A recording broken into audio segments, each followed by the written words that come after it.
President Marcos, saan mo dinila ang pera namin? Magpaliwanag ka ngayon. Nakita mo ba yan sa taas? Pangulong Marcos? Nakakahiya. Bilyon-bilyon na. Puro na lang utang. Kaliwat ka ng pangungutang mo. Ang dami pa rin gutom mo. Ayan oh. Oh. Grabe oh. Dumoble, triple kapanahunan mo. Sinabay mo rin sa pag-uutang. Grabe itong gobyerno natin sa ngayon. Garapalan na. Wala nang kontrol. Hindi na kayo naawa sa amin, President Marcos. Sino pa pinaglilingkuran ninyo? Hindi na kayo naawa talaga sa mga Pilipino? Hindi nyo pera yan. Hindi nyo pera yan. Grabe. Kakaiba talaga yung gobyerno mo. Tapos sabihin nyo naman, ang nagrereklamo, kami mga ordinaryong mamayan, hahanapin namin dugo at pawis ang aming naging puhunan para dyan. May karapatan kami hanapin kung saan nyo nilulusta yan, saan nyo ginagastos yan. Hindi na kayo nahiya, hindi na kayo naawa. Marami pong gutom. Hindi na kayo naawa sa taong bayan. Pinaghirapan po namin yan. Nilulustay nyo lang. Sa hindi nyo makakaya ipaliwanag kung saan napupunta ang pera. Bulag ka ba, President Marcos? Tingnan mo, oh. Ayan sa taas, oh. Pinamumudmud nyo ang ayuda. Pinagkakataon nyo pa, gamit pa itong eleksyon. Tapos kabila, tingnan mo naman, oh, dito, oh. So, ayun mga pre, pinamumudmud daw po yung ayuda. So, namimigay ng ayuda, 'di ba? Yun yung ayaw nila. Pero ito, panoorin nyo to. Itong video na to. Bobo din to eh. Bobo tong tao na to eh. Oh, panoorin nyo po ito. Ito. Ginagawa ninyong tamad ang mga Pilipino. Baka mas maraming politiko ang alma. Kung hindi magtutuloy ang ayuda, kung ipinatigil na. Huwag niyo pong gamitin ang mga Pilipino. At huwag po kayo magkakamali dahil po hindi po pera ninyo. Narinig niyo to mga pre. Doon sa isang video niya, dito sa video na to, nagugutom na daw yung mga Pilipino. Tapos sa isang video niya, which is ito yun mga pre, ito. Gutom daw yung mga Pilipino.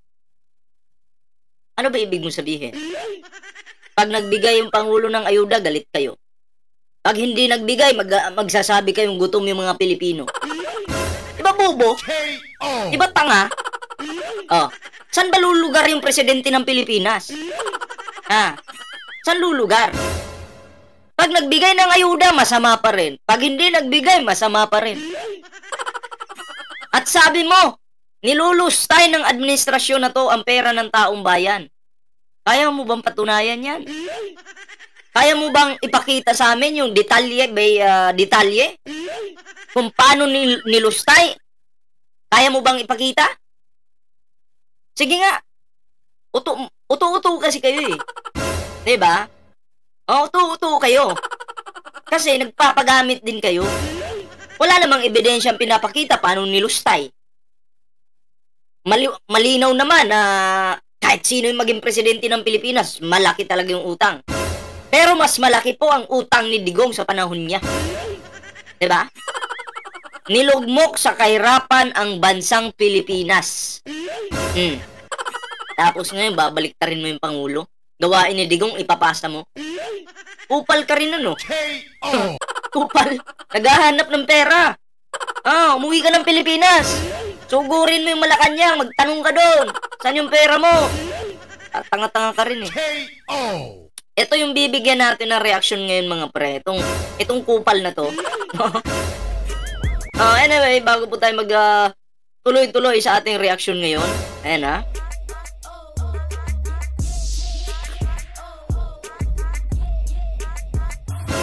Meron po tayong Facebook page dito mga pre, Ballpoint Man 2.0. Yan, huwag niyo pong kalimutan i-follow yung ating Facebook page. Yan. Siyempre mga pre, no? At meron po tayong Team Birador.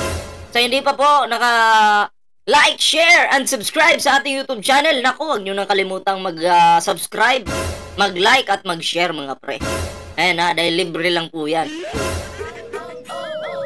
So eto na nga, bago po tayo magtuloy-tuloy sa reaksyon doon sa tao na yon, bigyan muna natin ng pansin itong etong kay sino nga ito? Amy Marcos. binanata ni Calio de Guzman. Etong si Amy Marcos. O, basahin po natin mga pre, ha. Ito, basahin po natin. Anong sabi ni Calio de Guzman dito? Mag-move on ka na, Amy. Wala na akong nakikitang halaga sa ikalawang patawag ng Senate Committee on Foreign Affairs na pinamumunuan ni Amy Marcos sa Huwebes. Wala naman talagang kwenta kasi nung unang hearing pa lang, walang kwenta eh. Halatang-halatang pamumulitika. Diba? Halatang halata. Napaisip nga ako eh, si Amy nakakapag-hearing, pero bakit itong impeachment trial laban dito kay Sara, walang kibuhi itong mga to. Mas inuuna pa nila itong ipagtanggol itong Digong. Pero sa nakikita ko naman, wala naman talagang pake ito si Amy Marcos kay Digong. Diba? Walang pake. Kaya nga lang, mainit yung issue eh. Mainit yung issue. Diba? Mainit po yung issue, kaya sinasabayan. Wait lang, may tumatawag. Sa akin, pasensya na mga pre, may tumawag lang ha. So, ito na. Wala na ba? Nawawala na po. Ito si Calio de Guzman. Wala na akong nakitang halaga sa ikalawang patawag ni Senate Committee on Foreign Affairs na pinamumunuan ni Amy Marcos sa Huwebes. Wala naman talagang kwenta eh. Kasi unang-una, hindi naman para sa Pilipino yung hearing eh. Alam nyo, para saan? Para dun sa pumapatay ng tao. Para dun sa pumapatay ng kapwa Pilipino. Imagine yung mamamatay tao, nandun yung side ni Amy. Pero ako'y naniniwala po na itong mainit na issue na to patungkol sa paghuli kay Digong, sinasamantala lang po ito ni Amy Marcos. Ginagamit lang. Kasi nga, tatakbong senador eh. Diba? Para siya yung palakpakan ng mga DDS. Pero sa nakikita ko ngayon mga pre, si Amy Marcos ay talaga namang sinusuka na po ng dalawang kampo. Tatlong kampo na nga eh. Dilawan. Natural, Dilawan. Ayaw sa'yo. Ano pa? DDS. Ano pa? Mga loyalista. PBBM loyalists. Diba? Supporter ni Pangulong Bongbong Marcos. Sinusuka na po si Amy Marcos. Kaya kung critical po ang kondisyon ngayon ni Bato para sa pagtakbo niya, mas critical po si Amy Marcos. Bakit? Sinusuka na po ng mga Pilipino. Kung sinusuka si Bato, mas matinding pagsuka kay Amy ngayon. Diba? KO!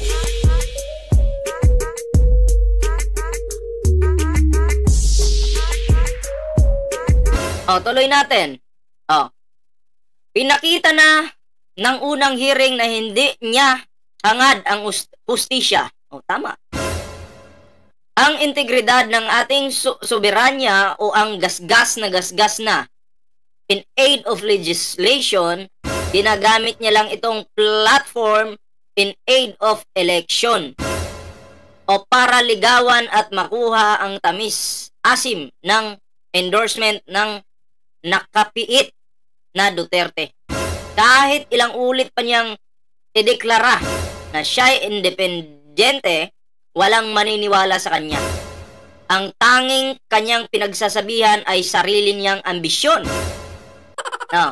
Sa tagal niyang namamangka sa dalawang ilog, ay tila sinusuka na siya ng mga magkaparehong kampo ng Marcos at Duterte. Deserve niya yan. Pagkat yan ang napala ng mga oportunistang trapo kagaya niya. Grabe, Amy Marcos. Ako'y naniniwala na trapo ka talaga. Agree ako dun. Diba? Kaya ang masasabi ko lang dito kay Amy Marcos, good luck. Kung ako sa'yo, habang maaga pa, huwag ka na lang. Mag-back out ka na lang. Hindi ka na nagtatrabaho sa mga Pilipino eh. Diba? Ang pinagsisilbihan mo si Digong, Duterte. Wala akong makitang magandang... Kung naghihiring ka para gumawa ka ng batas, ayan ay isang malaking kalukuhan. Hindi ko nakikita na talagang yun yung purpose mo. Ang purpose mo lang ay makuha yung boto ng mga Duterte. Mga DDS. Yun yung nakikita ko doon. KO. Diba? Wala ka nang maluloko, Amy. Mag-relax ka na lang. Di ka bagay dyan sa Senado. Trapo ka. Ha? Pareho kayo ni Bilyar. Hindi nababagay dyan sa Senado. Ayan mga pre, ay ayan bigyan po natin ng reaksyon itong kay Hani Lacuna naman mga pre. Napakaganda po talaga ng nagawa ni Hani Lacuna dyan sa Manila mga pre, no. Ito may babasahin tayo sa isang article mga pre. Saan na ba yun?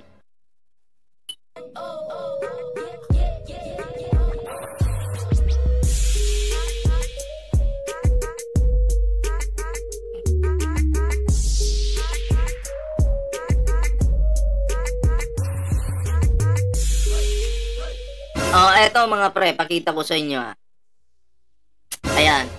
Basahin po natin 775 Manila residents receive land titles under Lacuna term. Ayan The Manila City Government has awarded land titles to a total of 775 residents under its land for the landless program since Mayor Hani Lacuna took office in July 2022. Pero tingnan nyo, si Isko yung nandyan, namumuno dyan sa Manila. Taas nga yung paa, sino yung nakatanggap ng dyan? Ng magandang benepisyo, o katulad nito, may land titles pa. Meron bang program si Isko na ganyan? Ang alam kong programa ni Isko ang magbenta ng magbenta.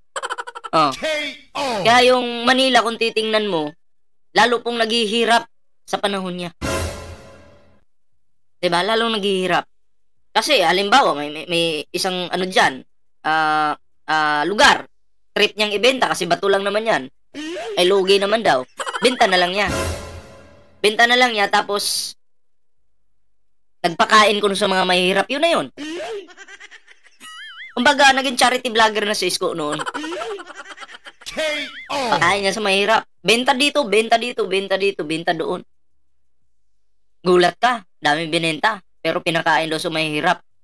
Pero ito yung mas matindi, na mas ikakagulat mo. Ballpoint man. Biglang tumakbo ng pagka-presidente ng Pilipinas. Saan mo kinuha yung budget na yun para makatakbo ka bilang isang presidente ng Pilipinas? Yung alam ko, galing ka sa mahirap. Diba? Saan mo kinuha yung pera na yun? Di, nagtatanong lang ako saan mo kinuha yung pera na yun? Ang alam kong sahod lang ng mayor per month is 200,000 plus. I-compute nyo yan sa 6 years. Tapos biglang nagkaroon si Isko ng mga negosyo, mga ari-arian, na pagkamahal-mahal. Diba? Saan kinuha ni Isko yung mga pera na yun? Talaga bang pinakain sa mahihirap yung mga pera na yun? Yung kita? Tapos nakatakbo pa, presidente ng Pilipinas? Diba? Nakakapagtaka. Mahal daw. Alam mo, huwag kayong mapapaluko sa mga matamis yung bunganga. Yung, kunyari, mahal na mahal niya kayo. Grabe magbitaw ng salita. Artista eh! Tandaan nyo, artista yan. Idadaan kayo sa drama. KO. Drama. Drama-rama sa hapon. KO. Diba? Kaya, ako sa inyo, dito kayo, kay Lacuna, tingnan nyo, yung nagawa, 775 Manila residents receive land titles under Lacuna term. May programa bang ganyan si Isko Moreno? Meron ba? Wala. Diba? Kaya nga, hindi natin masisi yung ibang tao. Tinatawag siyang boy benta. KO. Boy benta, tawag sa kanya. Wala eh. Diba? Doon siya nakilala eh. Doon siya sumikat eh. This is clear proof of our performance. The record number of 775 LLP awardees is the highest since the term of the late former Mayor Alfredo Lim, when there were 424 title awardees. The mayor said in a news release on Friday, our land for the landless program accomplishment of 775 awardees is 15 times greater than the mere 52 awardees during term of immediate predecessor, she added. And Lacuna also acknowledged that there were 198 LLP awardees during the term of Joseph Estrada. Di ibig sabihin, nahigitan po ni Mayor Hani Lacuna yung mga nagdaang mayor diyan sa Manila. 'Di ba? So grabe yung effort niya para sa mga Manilenyo, mga pre. 'Di ba? Diyan mo makikita talaga na itong si Mayor Hani Lacuna ay para talaga sa Manila. Kung itong si Trillanes ay para sa Caloocan, dapat si Mayor Hani Lacuna para sa mga Manilenyo. 'Di ba? Ayan congratulations po kay Mayor Hani Lacuna. Grabe po yan. Malaking tulong po yan sa mga Manilenyo. Diba? So, congrats po natin. At syempre mga pre, ibuto po natin. O, diba? Okay mga pre, ngayon ay next topic naman po tayo. At bigyan natin ng reaction tong kay Sara Duterte. Alam mo yung dapat bilang isang vice president ka, meron kang initiative.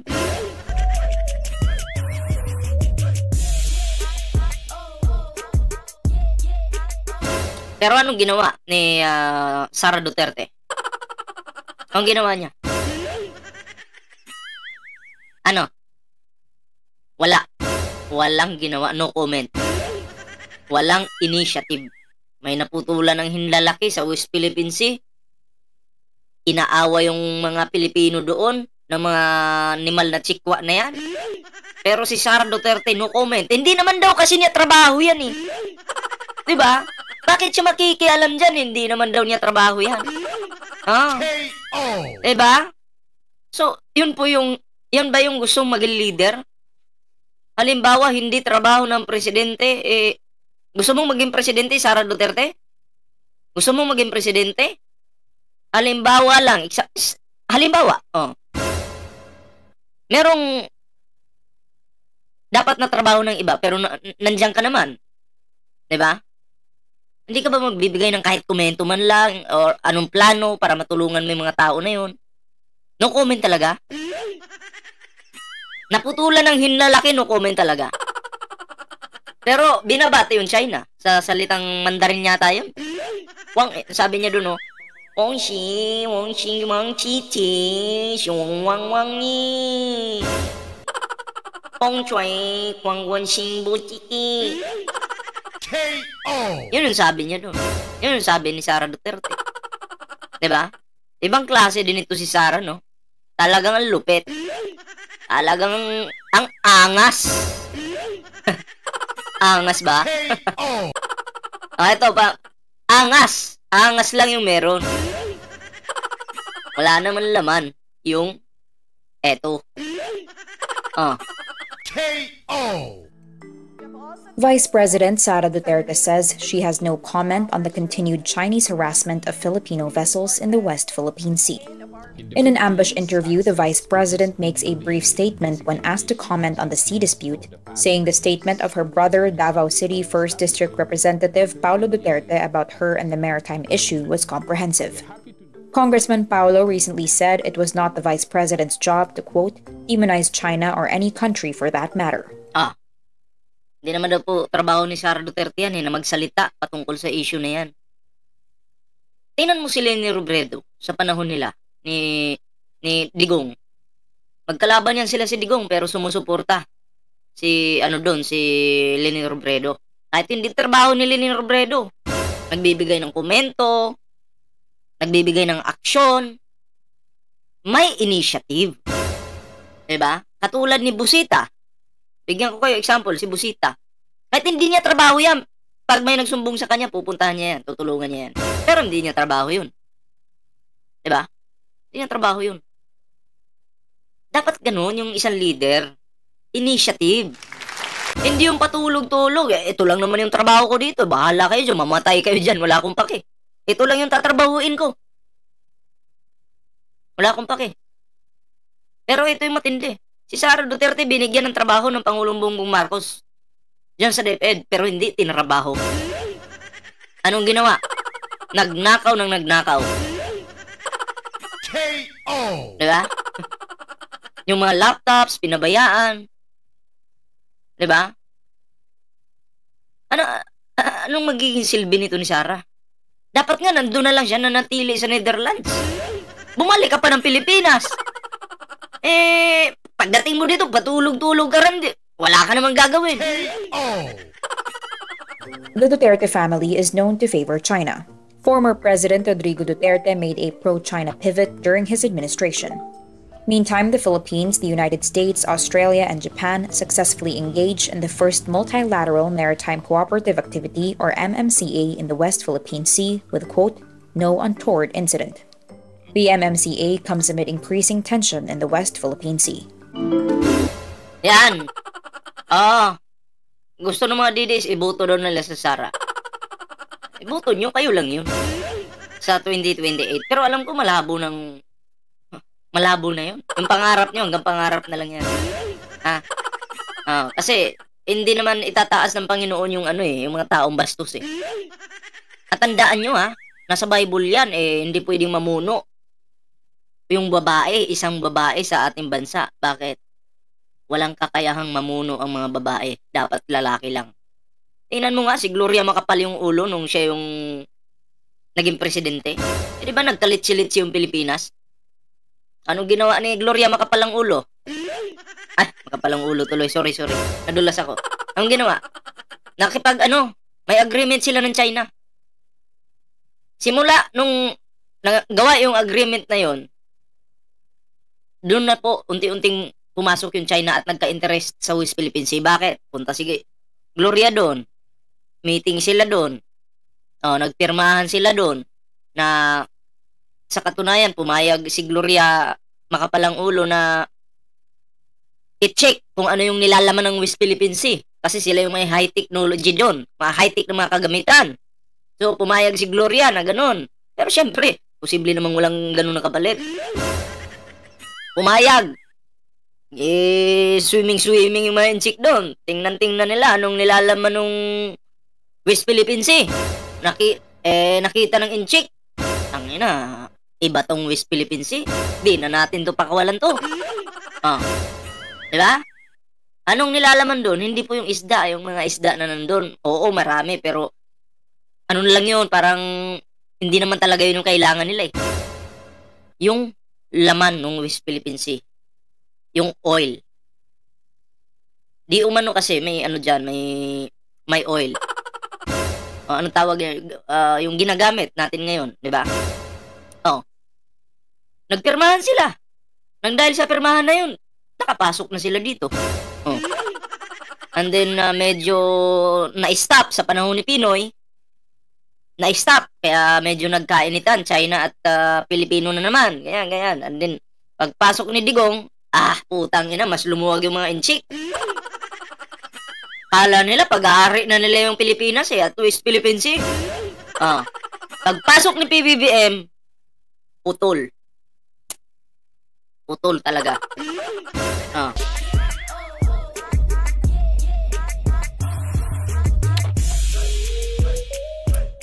So, ayun lang mga pre, no? At ito naman, bigyan po natin ito ng reaksyon. Itong isang video natin ngayon mga pre. Ayan himay-himayin po natin ito. Ayan. President Marcos, saan mo dinila ang pera namin? Magpaliwanag ka ngayon. Nakita mo ba yan sa taas? Pangulong Marcos? Nakakahiya. Bilyon-bilyon na. Puro na lang utang. Kaliwat ka ng pangungutang mo. Pero dami pa rin gutom mo. Ayan grabe Dumoble, triple kapanahunan mo. Marami pa rin daw gutom. Tingnan natin dito. Anong sasabihin niya dito? Tingnan natin. Kasi marami daw gutom eh. O di magbigay ng ayuda. Magbigay tayong ayuda. Sige. Bigay tayo ayuda. Pak! Anong nagbigay ng ayuda, anong masasabi niya? Ginagawa ninyong tamad ang mga Pilipino. Ay, putang ina naman niya. Eh, saan ba lulugar yung Pangulo?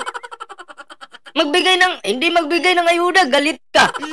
Pag nagbigay ng ayuda, sasabihin mo, ginawang tamad yung mga Pilipino. Saan ba lulugar? Alam mo ka, nandito ka lang sa tabi ko. Pupukin ko yung noo mo. KO. Para maalog yung utak mo. Bobo ka. KO. Animal ka. Baka mas maraming politiko ang alma. Eh, balik tayo doon sa ano. Ginagawa daw tamad eh. dito. Sorry. Tatawa ako no? Sinabay mo rin sa pag-uutang. Grabe itong gobyerno natin sa ngayon. Garapalan na. Wala nang kontrol. Hindi na kayo naawa sa amin, President Marcos. Bakit maawa sa'yo? Putang ina, ang sarap ng buhay mo. Kung talagang ganito kung talagang mahal nyo yung mga Pilipino, muwi kayo ng bansa. Yung ipon nyo, alam ko may mga milyon-milyon na kayo, itulong nyo dyan sa mga nasa tabi ng kalsada, bigyan nyo ng trabaho, bigyan nyo ng puhunan, magnegosyo, turuan yung mga isda. Concern kayo, di ba? Tang ina mo. KO. Sino ba pinaglilingkuran ninyo? Hindi na kayo naawa talaga sa mga Pilipino? Hindi nyo pera yan. Grabe. Kakaiba talaga yung gobyerno mo. Tapos sasabihin nyo naman, ang nagreklamo, kami mga ordinaryong mamayan, hanapin namin dugo at pawis ang aming naging puhunan para dyan. May karapatan kami hanapin kung saan nyo May karapatan kang hanapin. nilulusta yan, saan nyo ginagastos yan. Tama. Tanga. May karapatan daw silang hanapin kung saan nilulusta yan o ginagastos. Inakusahan mo yung Pangulo na naglulustay o ginagastos yung mga pera nyo. Inakusahan mo. Ngayon magtatanong ka kung saan nilustay? Abay, bubo ka? Dapat alam mo yan. Ikaw yung nag-akusa eh. Dapat alam mo kung saan nilustay. Hindi yung magtatanong ka. KO. Ako ngayon, puntahan ko yung isang kaibigan ko, ikaw yung uminom ng alak ka. Ikaw yung uminom ng alak na nilagay ko sa, mesa. Saan mo ininom yun? Para kang tanga. Siyempre, yung tao na yun sasabihin sa akin, nakita mo pala na ininom ko eh. Ba't magtatanong ka kung saan ko ininom? Patunayan mo. Ngayon, inakusahan mo yung Pangulo na nilulusta yung pera, ikaw yung nag-akusa, dapat, ikaw yung maglabas ng ebidensya na dyan nilusta yung pera. Alangan namang aakusahan mo yung Pangulo na nilusta yung pera tapos siya yung maglalabas ng ebidensya sa'yo? Tanga ka ba? Kaninong tatay itong baklang inutil na itong puki ng ina mo ka? KO. Ha? Bubo mo? Tanga-tanga ka? KO. Ikaw yung nag-akusa? Ikaw yung mag-provide ng mga ebidensya mo? Halimbawa ngayon, ako, inakusahan ko, etong kaibigan ko, siya yung umubos ng ulam. Tapos sasabihin ko ba na, sige nga, ikaw yung umubos ng ulam, sige, patunayan mo nga. Labas ka nga ng ebidensya na inubos mo yung ulam. Sasabihin ko sa kanya, di ba, hindi pwede? Ikaw nag-akusa, ikaw yung maglabas ng ebidensya, huwag kang magtanong, tanga. KO. Diba? Tatanga-tanga eh. Hindi na kayo nahiya, hindi na kayo naawa. Marami pong gutom. Hindi na kayo Marami pong gutom. So, tingnan natin dito. Tingnan natin kasi marami daw gutom eh. Ito na, maraming gutom. Sabi mo maraming gutom. Action ngayon si Pangulong Bongbong Marcos. Sige, magbigay na tayong ayuda. Kasi, sinasabihan marami daw nagugutom eh. Bigay tayo ayuda. Sige, nung nagbigay yung Pangulo, anong sabi mo? Ginagawa ninyong tamad ang mga Pilipino. Utang. Saan palulugar yung Pangulo niyan? Sige. Saan palulugar yung Pangulo niyan? Kahit anong gawin, masama sa paningin nyo. Kupal talaga. Diba? KO. Wala talaga, kupal. Tuloy tayo dito. Naawa sa taong bayan. Pinaghirapan po namin yan. Nilulustay nyo lang. Sa hindi nyo makakaya ipaliwanag kung saan napupunta ang pera. O hindi mo nga rin kayang ipaliwanag eh. Diba? Ikaw yung nag-akusa, dapat ikaw yung magpaliwanag kung saan nilustay. Kasi kapag ikaw ay, halimbawa, may kaso ka, kinasuhan ka, ikaw yung nag-akusa, dapat may ebidensya kang ipapakita. No, ito, yung ginawa niya. Ganon. Ang pangit naman ikaw yung nagkaso sa kanya, tapos ang magpo-provide ng ebidensya, yung kinasuhan mo. Tanga? Diba? KO. Bulag ka ba, President Marcos? Tingnan mo, oh. Ayan sa taas, oh. Saan? Wala naman Tanga? KO. Pinamumudmud nyo ang ayuda. Oh. Oh, pinamumudbuda yung ayuda. Balikan natin to. Pinamumudbud yung ayuda. Oh. Saan ba yun? Ay, dito muna pala. Oh, yan. Pinagkakataon nyo pa, gamit pa itong eleksyon. Tapos kabila, tingnan mo naman, oh, dito, ilan yan? 66% ang gutom. Anong gusto mo? Walang magutom? Ay na, mas maraming gutom sa panahon ni Digong. Tandaan mo, kahit sino maging presidente, may magugutom talaga. Diba? Kaya ako nga, kanina gutom ako eh. Kaya, kasi, late na akong kumain. KO. Diba? Late na akong kumain. Eh, nagutom ako. Oh, kahit may pambili ka, o hindi ka naman kakain, magugutom ka rin. KO. Inang-ino mo pa. Napupunta dyan. Hindi po yan tama. Bigyan niyo po ng trabaho ang mga Pilipino. 7.5 billion ang gutom ng mga Pilipino, mga kababayan po natin. Hindi niyo po nabigyan ng sapat na pagkain. Hindi nabigyan ng sapat na pagkain. Sabi naman ng Pangulo, okay, bigyan natin ng ano yan. Bigyan natin ng sapat na pagkain. Sabi ng Pangulo, sige, bigyan ng sapat na pagkain yan. Mag-ano kayo ng bigas. Pamudmud natin dyan. Para may makain yung mga Pilipino. Nung nakapagbigay na yung Pangulo, ginagawa ninyong tamad ang mga Pilipino. tangina, ang kalaban mo dito, sarili mo KO. Mas maraming politiko ang alma. Kung hindi magtutuloy ang ayuda. Ay sabi mo kanina, bigyan ng ayuda. Ngayon, ayaw mo na naman. Ay di ang kalaban mo dito, sarili mong tanga ka. KO. Diba? Ang hirap ispilingin itong bayot na to. Ay sorry, nadulas lang yung bunga ko. Tao lang naman nagkakamali. Dito tayo. Sige, tuloy. Kahit na, limpak-limpak na yung pera. Utang dito, utang doon, kaliwat kanan. Wala ka namang talaga project. Ikaw nga, nangungutang din. Ako nga, nangungutang din ako eh. Bakit nangungutang ka, Ballpoint Man? Ang hirap kasi hinga ni Mrs. ng pambili ng gin bulag eh. Pag nanghingi ka ng gin bulag eh, raratratin ka agad ng bunganga. Kaya ang ginagawa ko, mangutang na lang. Ano yan? Wala.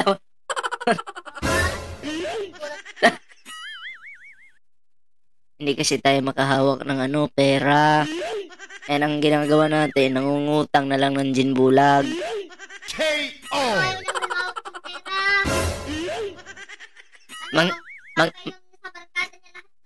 Manghingi ako ng pang isang gin lang, yung 4 kantos. KO. Ay, hindi mo magbigay. Ang ina, punta ako tindahan, mangutang. KO. Kaya ikaw na tanga ka, ha? Tandaan mo, kahit sino maging presidente ng Pilipinas, nangungutang talaga yan. Pero mas matindi ito si Digong mangutang. Ha? Bobo. KO. Hindi kayo na hindi pa kayo konsensya, President Marcos, kasama yung mga nyo, alipores mo. Kayo mga kongresista, kayo mga senador dyan. Pinagkatiwalaan kayo ng taong bayan. Hindi kayo naawa sa amin, sa mga normal na mamamayan. Wala kaming, kahit ako maging senador, presidente, kongresista, kung ikaw lang din, tangina, ba't ako maawa sa'yo? Padampot pa kita. Hindi kayo naawa. Pag ako maging presidente ng Pilipinas, okay lang. Ang papatayin ko naman itong mga kumakalaban sa gobyerno eh. Yun. Patay lahat yan. KO. Salamat lang kayo, si PBBM, mahaba yung pasensya. Napakahaba. Kaya magpasalamat ka. Wah, grabe ganid kayo sa posisyon. Gahaman kayo. Wala na kayong ibang inisip. Kundi, paano kayo mga kulimbat? Hindi po madala sa langit po yan. Sinasali na yung langit. KO. Tsaka lalong-lalo na Siya yung nag-aakusa, sinasali yung langit. sa huling hantungan ng inyong libingan, hindi nyo bitbit yan. Hindi nyo mabibitbit yan. Pero isa lang masasabi po namin. Bangag ka. Yan masasabi mo. Dadalhin po yan. At Ano na? Ba't may cut? Wag na yan, may cut na. Nag-loading yung utak ng bugok na to. Bobo. Anyway mga pre, yun lang po muna yung ating video. Medyo napahaba po yung ating topic, no? At maraming salamat po sa sumama sa ating video ngayon. Ayan syempre, bago po tayo tapos sa ating video, meron po tayong Facebook page dito. Ayan, Ballpoint Man 2.0. Huwag niyo pong kalimutang i-follow yung ating Facebook page. Ayan. Syempre, meron din po tayong Team Birador. Ayan syempre mga pre, ayan sa hindi pa po nakasubscribe sa ating YouTube channel, huwag kalimutang mag-like, share, and subscribe para naman maging updated kayo sa lahat ng mga uploads natin. Ayan syempre mga pre, sa mga bago po nating subscribers dyan, maraming salamat po. Ayan sa suporta ninyo sa ating YouTube channel. Ayan tandaan nyo, mga DDS, bilang na yung mga araw nyo. Bakit? Yung mga DDS na nagpapakalat ng fake news. Pero kung DDS ka, at hindi ka naman naninira, makakabutihan para sa'yo. Maging DDS ka lang, wag ka lang manira. Kasi pag nanira ka talaga at nag-fake news ka, pulungan ng bagsak mo. Ganun yun. So, yun lang muna yung ating video ngayon mga pre. Maraming salamat po sa pagsama sa ating video. Kita-kits po tayo sa susunod na video.